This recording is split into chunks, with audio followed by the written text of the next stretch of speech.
ये खबर KR मंगलम university द्वारा प्रस्तुत की गई है।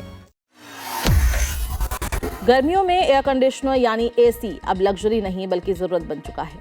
हर घर, ऑफिस और दुकान में AC आम बात हो गई है, लेकिन जितना ये आराम देता है उतना ही खतरनाक भी साबित हो सकता है अगर इसकी समय समय पर देखभाल ना की जाए। हाल के वर्षों में ऐसी कई घटनाएं सामने आई जहां AC ब्लास्ट या शॉर्ट सर्किट के कारण आग लग गई, गंभीर हादसे हुए।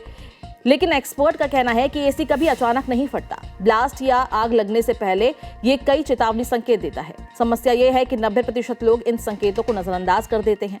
अगर समय रहते इन संकेतों को पहचान लिया जाए तो बड़े हादसे को आसानी से रोका जा सकता है।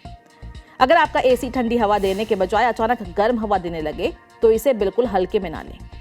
ये इस बात का संकेत हो सकता है कि सिस्टम ओवरहीट हो रहा है या अंदर किसी हिस्से में खराबी आ गई है। कई बार गैस लीकेज, फैन की खराबी या धूल जमने की वजह से AC पर दबाव बढ़ जाता है, जिससे आग लगने का खतरा भी पैदा हो सकता है। ऐसे में तुरंत AC बंद कर देना चाहिए। अगर AC चलते समय आपको प्लास्टिक, वायर या जलने जैसी गंध आने लगे तो ये बहुत गंभीर चेतावनी है। इसका मतलब हो सकता है कि अंदर वायरिंग खराब हो रही है या शॉर्ट सर्किट की स्थिति बन रही है। इस स्थिति में AC को तुरंत बंद करना और बिजली सप्लाई काटना बेहद जरूरी है। अगर AC में धुआं निकलता हुआ दिखाई दे या ऑन करते समय चिंगारी स्पार्किंग नजर आए तो ये खतरे की बड़ी निशानी है। साथ ही अगर घर का MCB बार बार ट्रिप हो रहा है तो ये इलेक्ट्रिकल फॉल्ट का संकेत है। ऐसी स्थिति में AC के साथ साथ मेन स्विच भी तुरंत बंद कर देना चाहिए।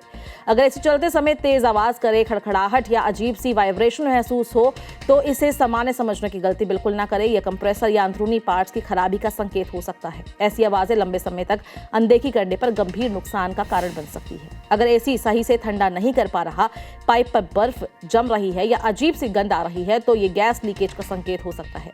गैस लीकेज की वजह से सिस्टम पर दबाव बढ़ता है और ओवर हीटिंग का खतरा बढ़ जाता है, जो आगे चलकर आग या ब्लास्ट का कारण बन सकता है।